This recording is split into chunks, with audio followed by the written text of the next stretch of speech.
Welcome back, everyone, to the show. Very special guest today, author of Fanatical Prospecting, among many other books, Jeb Blount. Welcome to the show. Oh, thanks, Doug. I appreciate it. I'm so happy to be here.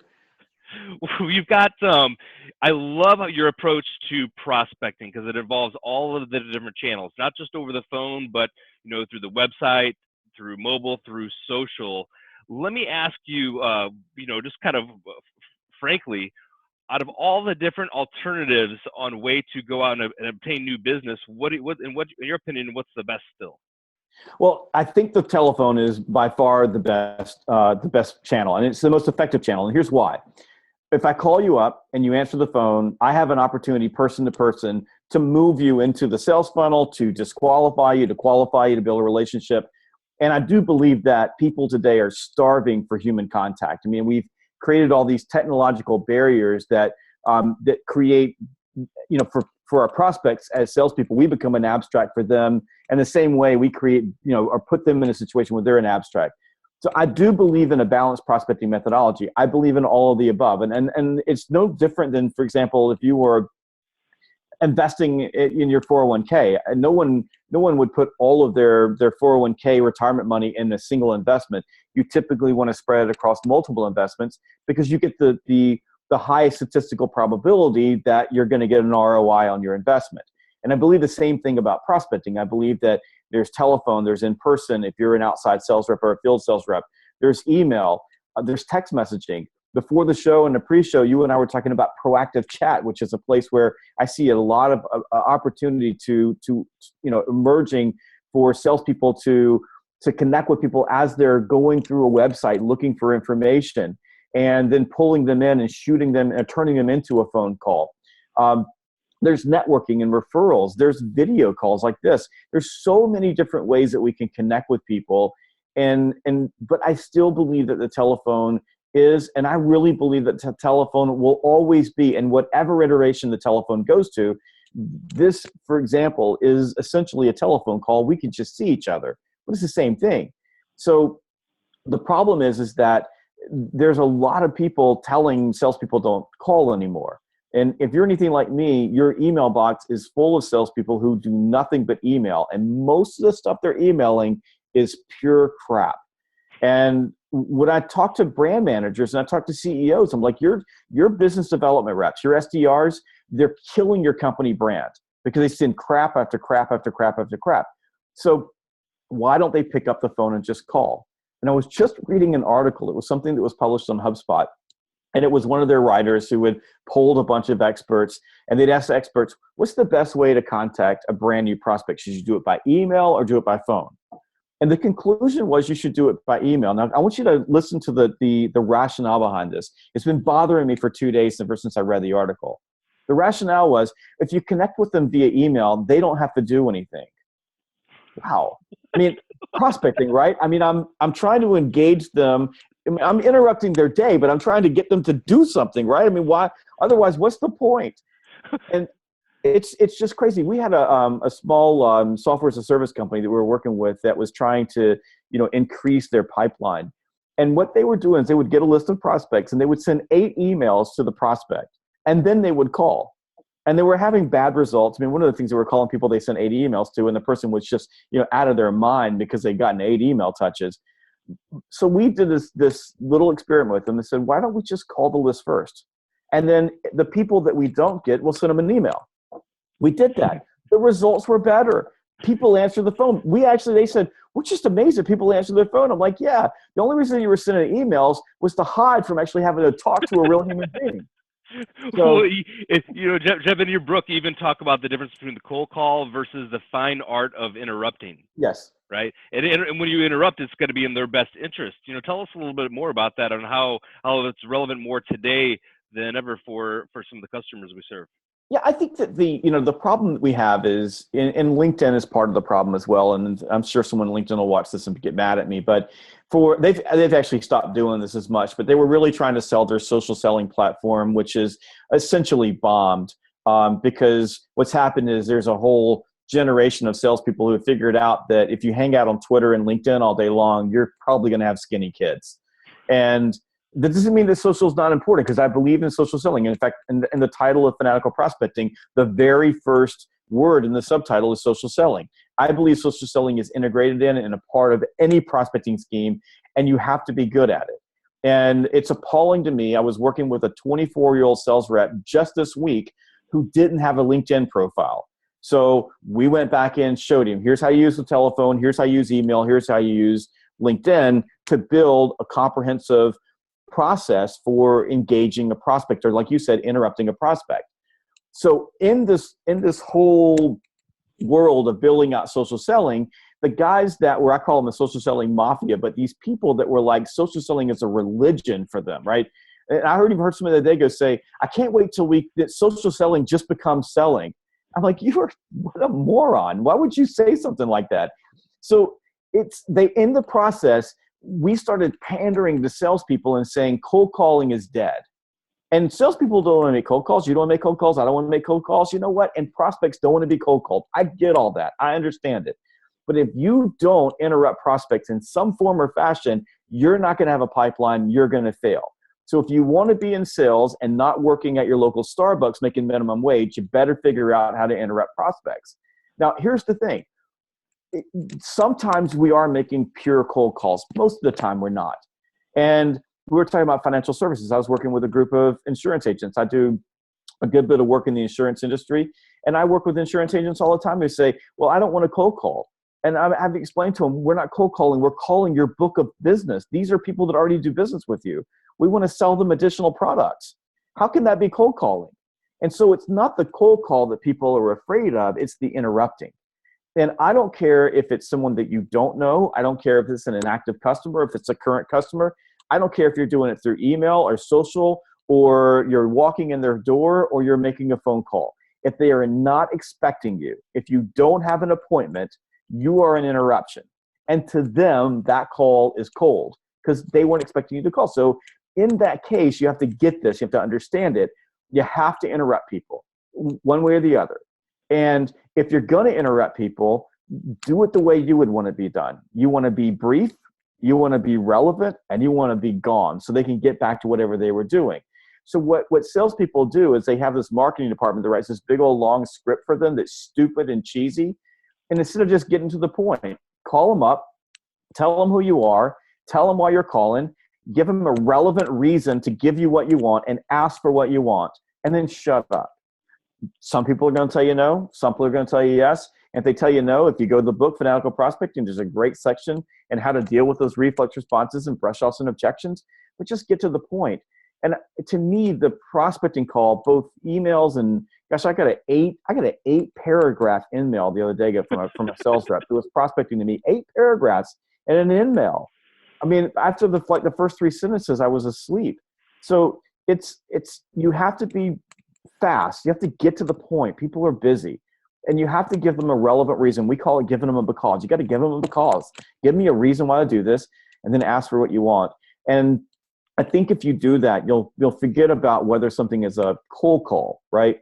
And you'll say, I've got to interrupt. And if I'm going to interrupt, I'm going to do it in a way that's going to increase the probability that that person engages. And I can either set an appointment, I can move them into the sales process, I can gather qualifying information, get a referral, create familiarity, whatever I'm doing, whatever my objective is, I can achieve my objective. So what you're saying is it's more of a mindset first on the behalf of the sales rep before it even becomes a skill set, right? Oh my God! You're exactly right. If you think about it, it begins with mindset, then it's building the skill set. And I think that's where Fanatical Prospecting really is. I think a great book for salespeople is that we really focus on getting down into here's how you do that. We focus a lot of time on mindset. Don't get me wrong, but we focus on how you do that. And then I've got your book right here. This is Doug's book. It's awesome. But this is toolkit, right? So this is, you take where we leave skill set and you move into here are the different mechanisms and tools that you can use to amplify your prospecting efforts by leveraging technology and all of the amazing tools and platforms and apps that are available today that just make prospecting so much easier than it used to be. Well, I know that it's, we have all these tools, but sometimes they can become distractions, right? And then, is it, does the CRM system that you're using to become, is it a trash can or is it a gold mine? Tell some of your thoughts on how CRM can be used as an advantage or as a big time waste. Oh my God, you want to get me on the soapbox? Okay, so let's let's talk about what you said. So tools can be a distraction. I don't think tools are a distraction. I think tools are a place to hide. So the salespeople don't want to prospect. Don't get me wrong. Every salesperson in the world would love to show up every day, and there's 10 awesome leads in front of them, and everybody's ready to buy. And all you got to do is take the order. There are sales jobs where that happens, and most of the people in those sales jobs are making minimum wage and not making very much commission, if it's that easy. If you work in, like you came out of real estate, you work in real estate's high stakes. You don't get paid if you don't sell, but you can make a whole lot of money. That's the other end of the spectrum. Mm-hmm. So, but tools are a place that we hide. We hide because we don't want to do the hard work of sales. And in sales, success for most salespeople is paid for in advance with activity or prospecting. And the one tool that to me is the place where most salespeople fail because they don't get it is the CRM. And so there's a couple of reasons why the CRM is so important. One is the CRM remembers stuff so you don't have to. It makes things a lot easier. The other thing is that every deal, every account, every prospect is like a puzzle. There are people who make decisions. There are people who influence decisions. There are people who own the checkbook. There are buying windows, and this is important for a lot of B2B salespeople. If there's a particular buying window where things open up, then I don't want to spend my time with you until the buying window opens up, or at least a relevant amount of time before that so I can get you in the funnel. Because as a salesperson, the most expensive thing that I do with my day is spend my time with the wrong prospect. So what the CRM does is it allows me to organize all of that. And then from a prospecting standpoint, it allows me to build what we call in the book a prospecting pyramid, but basically that's a list that's relevant for your objective that puts your highest probability opportunities up front and then allows you to then continue to build your prospecting time around qualifying opportunities in your database. Most B2B salespeople, this is not true for everybody. If you're in a small company, you may not have a database of prospects, but most B2B salespeople in medium to large size companies already have a database of prospects because your company went to Hoover's or D&B or Zoom Info or something like that, and they bought the prospects and they put them in the database. Most of the information in your database is crap because most of the salespeople who use a database, the CRM, believe that they're using CRM for the man, right? My sales manager wants me to use it. My company wants to use it. This is how they keep an eye on us. And for companies and sales managers, to some extent, they're right because you're doing what I call chicken shit stuff, excuse my language, but you're managing through the dashboard versus actually being out with your people. Yeah. But what I say to salespeople is that may be true, but if your mindset is that you're building your database for the man, you are shooting yourself in the foot. You're taking money out of your pocket. The CRM is your greatest single tool, period, because that's where all the information about your current sales and your future sales lie. And prospecting is about today. I want to put stuff in my funnel today. And it's about building opportunities for tomorrow. This week, I was with a group of salespeople, and we were working with them on this very thing. How do you build targeted list? How do you know what's a high potential now? And one of the reps who I was talking to, I said, listen, I mean, this prospecting you did today with this particular account, because it's like, I didn't get anywhere. I said, you got all of this information. This company is going to buy from you in 2017. They don't know it yet, but they're going to because that's when the buying window opens. And it's like when he changed that perspective, like you said, mindset, when he changed that mindset, it's like, oh, I didn't even think about it that way. Yeah. But if you end the day and don't put that information into the CRM, you're never going to remember it come February of next year. It's going to go away. So on my soapbox, I'll say this really strongly. If you're watching this video, this interview, and you have a CRM, the CRM is your tool. And like you said, Doug, you can treat it as a trash can or a gold mine. I choose to treat it as a gold mine because I believe that my database and my list of prospects is my greatest asset as a salesperson. No, that's awesome, Jeb. I know a lot of companies spend a significant amount of money on CRM. And then, if you have a low adoption rate, they're wondering, gosh, will anything work if we can't get people to use a CRM? But, you're right on point because there's no way we can possibly remember everything about every transaction. And chances are, if the window, I like what you said about the window opening up next year. If we're spending time when that's not the window, then it's not a productive use of time. It's not, but if I'm doing my prospecting today, right? I'm doing prospecting for now. I want to put things into the database for now. So those are my top of pyramid prospects. But if I'm doing prospecting to qualify, and for a lot of B2B reps, like in longer term or complex deals, 80% to 90% of your prospecting is qualifying. You're not calling to set appointments. You only need a couple of appointments a day in order to manage and keep your funnel and your pipeline viable. But most of your prospecting should be to build the future. And this is where I think salespeople really, really miss the boat on prospecting. They'll go do 5 or 10 prospecting calls, get enough to keep the pipeline full temporarily, but they're always under the gun to keep stuff going in. And that's just never how I worked as a salesperson. I mean, I was my production was pretty predictable. I could sit down with you and go through my database, and I could tell you, like today, what I was going to sell next year. And I try to run my own business that way. And we have some longer sales cycles and we have some shorter sales cycles.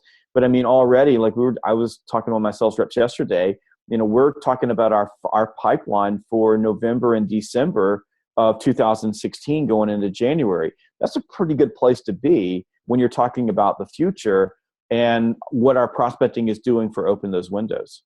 Wow, that's awesome, Jeb.